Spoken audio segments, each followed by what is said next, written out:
UP में 52,000 लोगों ने जो किया, योगी को यकीन नहीं। रायबरेली की खबर योगी तक पहुंची तो हो गए हैरान। ऐसा क्या हो रहा है जो योगी को देना पड़ा सख्त आदेश। 1, 2 या 100, 50 नहीं, 50,000 घुसपैठियों का डेटा योगी तक पहुंचा। कैसे छिपे थे, क्या अंदर की बात पता चली, अब क्या करेंगे योगी। उत्तर प्रदेश पुलिस और योगी आदित्यनाथ को रायबरेली से ऐसा क्या पता चला, जिसके बारे में जानने के बाद अधिकारियों के तो हाथ पांव फूले ही, लेकिन योगी आदित्यनाथ दंग रह गए। लगातार योगी कह रहे हैं कि एक भी घुसपैठिए मुझे अपने प्रदेश में नहीं चाहिए, लेकिन जब 52,000 लोगों का डेटा उनके पास पहुंचा, उनकी टेबल पर आया, तो उनके नाम और उनकी पहचान को देखकर योगी नाराज हो गए।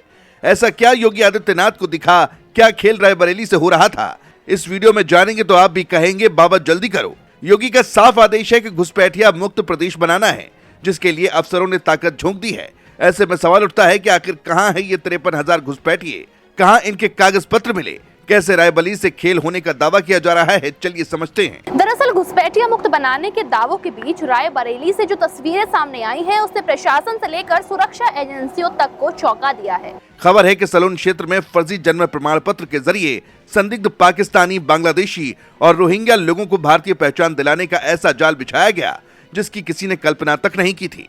जब कार्रवाई शुरू हुई तो पूरा इलाका अचानक खाली नजर आया। झुग्गियां, टेंट और अस्थायी ढांचे तो मिले, लेकिन लोग रातों रात गायब हो चुके थे।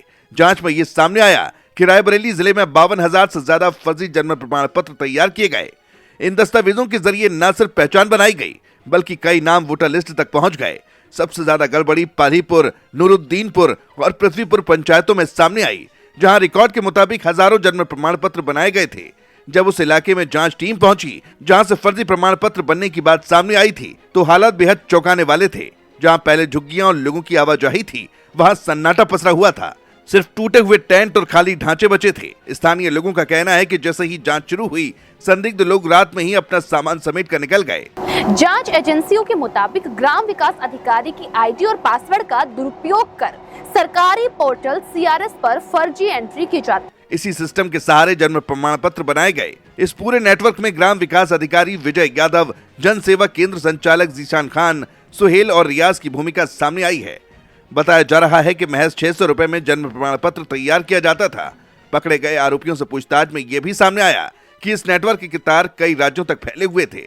सबसे हैरान करने वाली बात यह है कि जिन नामों पर जन्म प्रमाण पत्र जारी किए गए, उनके पते पंजाब, गुजरात, झारखंड, बिहार और जम्मू कश्मीर तक फैले हुए थे। लेकिन जब वहां सत्यापन कराया गया तो ऐसे किसी व्यक्ति का कोई रिकॉर्ड नहीं मिला। इससे एजेंसियों को शक है कि नेटवर्क लंबे समय से अवैध घुसपैठियों को भारत में वैध पहचान दिलाने का काम कर रहा था। साल 2023 में मुंबई और जम्मू में पकड़े गए बांग्लादेशी और रोहिंग्या लोगों के पास भी सलोन से जारी ऐसे ही फर्जी जन्म प्रमाण पत्र मिले थे, जिनका इस्तेमाल आगे दस्तावेज बनवाने में किया गया। मामले की गंभीरता को देखते हुए योगी सरकार के निर्देश पर फर्जी जन्म प्रमाण पत्र निरस्त करने की प्रक्रिया तेज कर दी गई है। NIA और ATS जैसी एजेंसियां भी पूरे नेटवर्क की परतें खोलने में जुटी हैं। अधिकारियों का कहना है कि आने वाले दिनों में इस मामले से जुड़े और बड़े नाम सामने आ सकते हैं। मगर रायबरेली का ये मामला सिर्फ एक जिले तक सीमित नहीं, बल्कि पूरे प्रदेश के लिए चेतावनी है। अब आगे क्या होता है, ये देखने वाली बात होगी।